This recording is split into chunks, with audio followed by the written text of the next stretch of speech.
Hey guys, thanks for coming to my channel. So I have a question for you today. What makes a god a god? When I hear the word God, it irks me a little because I don't really know what that means. What makes a god a god? Why don't we just consider God an alien, as in an extraterrestrial? By many definitions, it would seem to fit the criteria, as God is not of the earth. But it doesn't seem like anyone ever puts the universal creator into that category. Now, I know there are definitions of God that are like God is love or God is the universe, but as those are not gods that I would think would ask for worship, as they are more concepts than anything. I'm talking about the anthropomorphic, immortal type of God, as in a being of some sort that is not of the earth. And doesn't that qualify him as an alien? And if so, would any other alien races, as long as they are in some way more powerful than us, be worthy of worship? Perhaps the thought that God is different because he is supernatural. But then I would contest this on the grounds that, to me, supernatural is just a term for natural things that we haven't discovered yet. Before we understood about germ theory, illness was often thought of as supernatural by things like demon possession. So maybe the kind of powers that God would have, omniscience for example, aren't supernatural at all.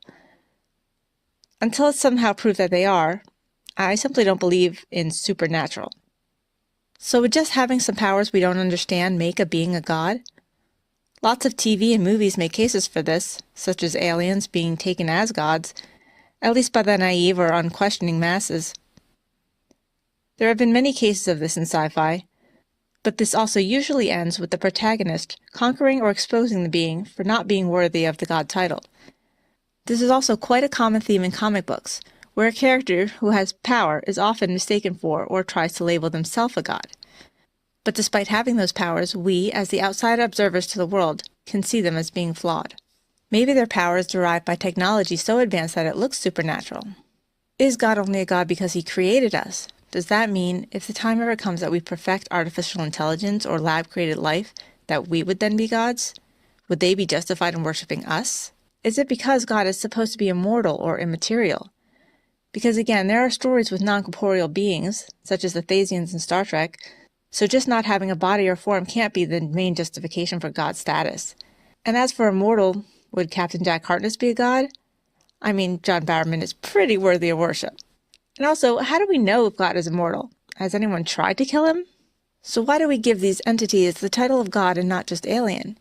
Is it just to give us permission to worship them? Because the title of alien doesn't sound dignified or rarefied enough? And if we fell down to our knees to a greater being just for the sake of them being greater than us, it would look too much like slavery or servitude. So is the God of the Bible or the Quran or any other being out there being worshipped as such really just an alien? If there ever comes a time that we do discover alien beings, would you worship them? Would you see them as gods? Anyway, thanks for listening. Feel free to like and subscribe or post your comments below. I'd love to hear other people's thoughts on this. And remember to keep learning and keep questioning. And above all, it's okay to be wrong. Unlike the Furry Skeptic that I responded to in my last video, this one is honest and quite likable.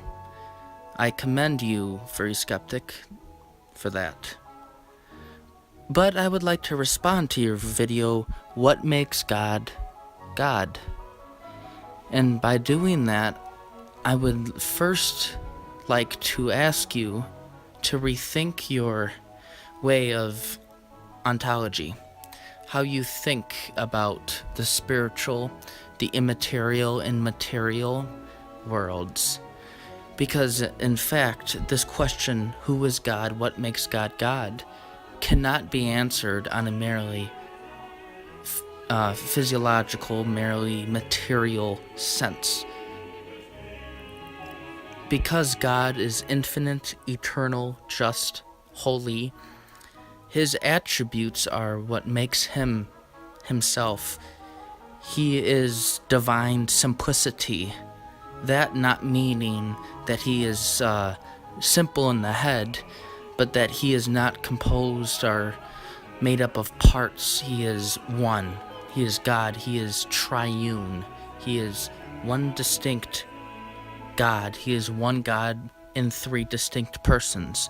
This is what makes Christianity different from other worldviews.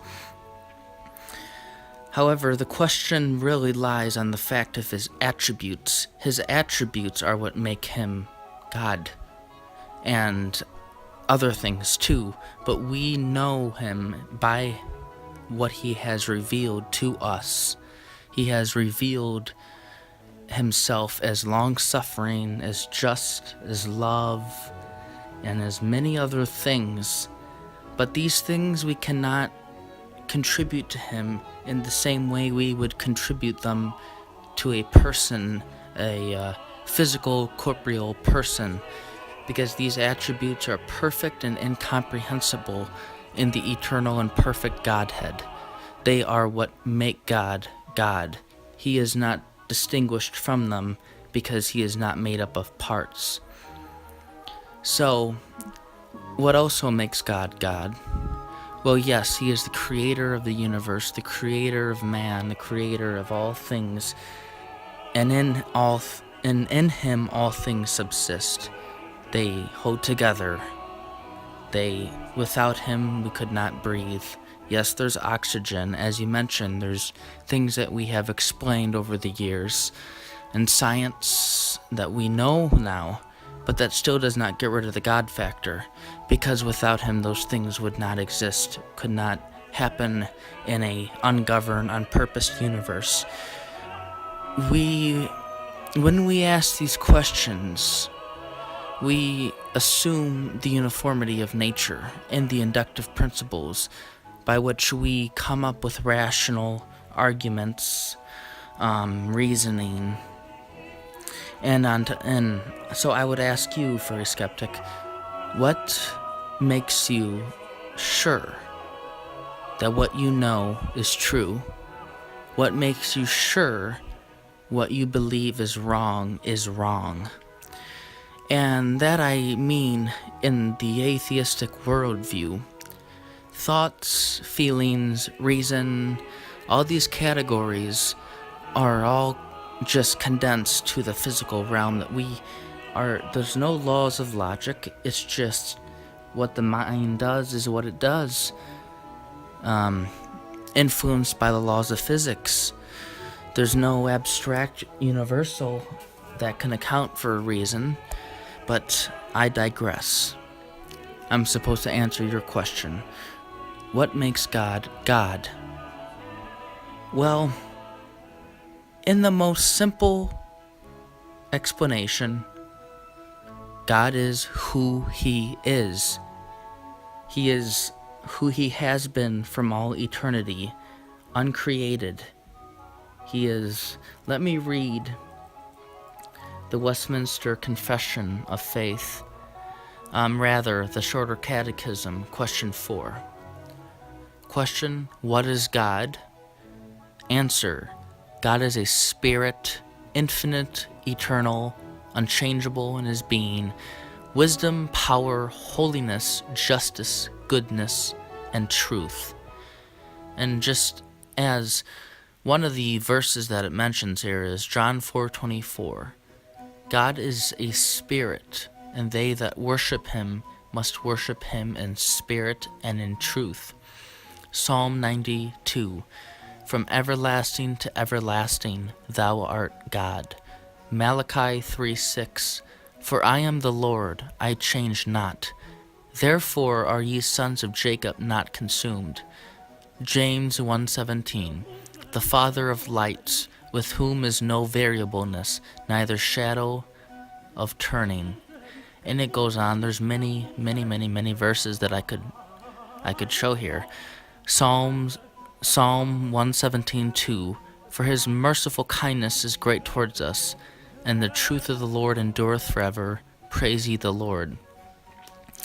So my problem with your question is that you pose it in a purely materialistic sense.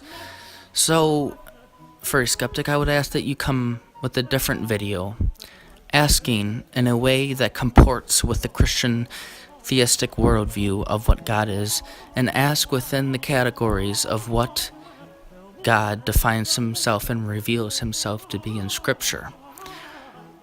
And there's a lot more I could say on this, But for now, I think this will do, because I want to make it a conversation, not a monologue. Calvinist Fox signing off.